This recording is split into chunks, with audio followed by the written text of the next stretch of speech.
Hello and welcome to Mile High Reefers. I'm Scott Anderson, and it's been about 10 months since my wife set up her super easy 5-gallon Nano tank. Now the whole point behind this tank was to give her a tank that she could learn reefing on. So I wanted low cost and I wanted easy, and I just wanted to have something for her to do because she was interested in getting into the hobby. So after 10 months, how's it gone? After 10 months, I'm really impressed by how good this tank looks compared to how little we have done to it. When my wife set this tank up in February, she quickly stocked it with fish and coral and pretty well filled it up.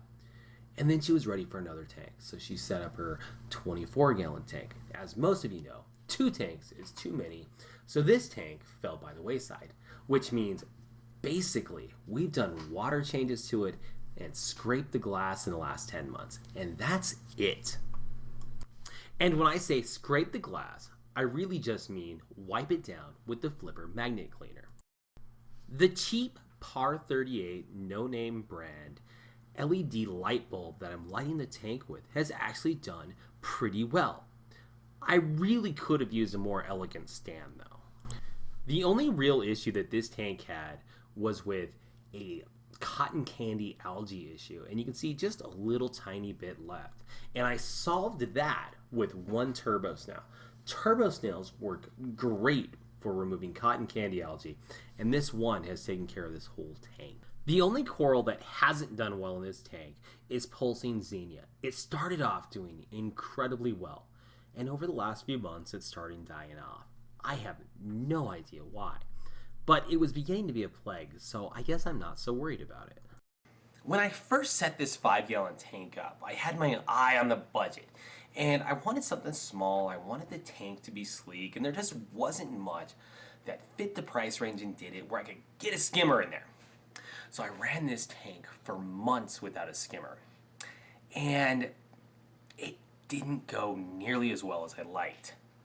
Yes, you can take care of this tank with just 1-gallon water changes weekly. But once that reef glass skimmer went on, the tank just visually changed. It looked so much better, and I did so much less work to it. When I made the reef glass skimmer video, a lot of you asked, is this a sponsored video? No, they gave me the skimmer to test and to see what I thought of it. The reason I found the reef glass skimmer was I was looking for a skimmer that would fit this 5-gallon tank. And if it was my money today to buy a skimmer for a 5-gallon tank like this one, I would absolutely buy the reef glass skimmer for my tank. The original goal behind this tank was to set up a tank that was easy and cheap. And I think I achieved that in spades. There's some style issues I need to address, like my lighting. I agree. But all the coral you see here has been in this tank for 6 months plus.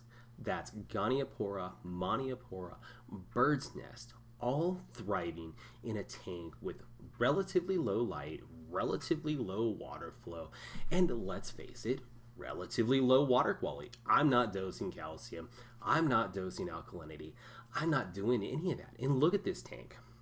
The only real additions in the last 6 months have been the protein skimmer and a couple of snails. That's it. Other than water changes and scraping the glass, that's all I'm doing to maintain a tank like this. I think it's gone incredibly well. Now you'll see my 24-gallon later. It hasn't gone so well. So we're going to address that. So anyways, thank you for watching this episode of Mile High Reefers. Like, comment, and subscribe, and I'll see you on the next one.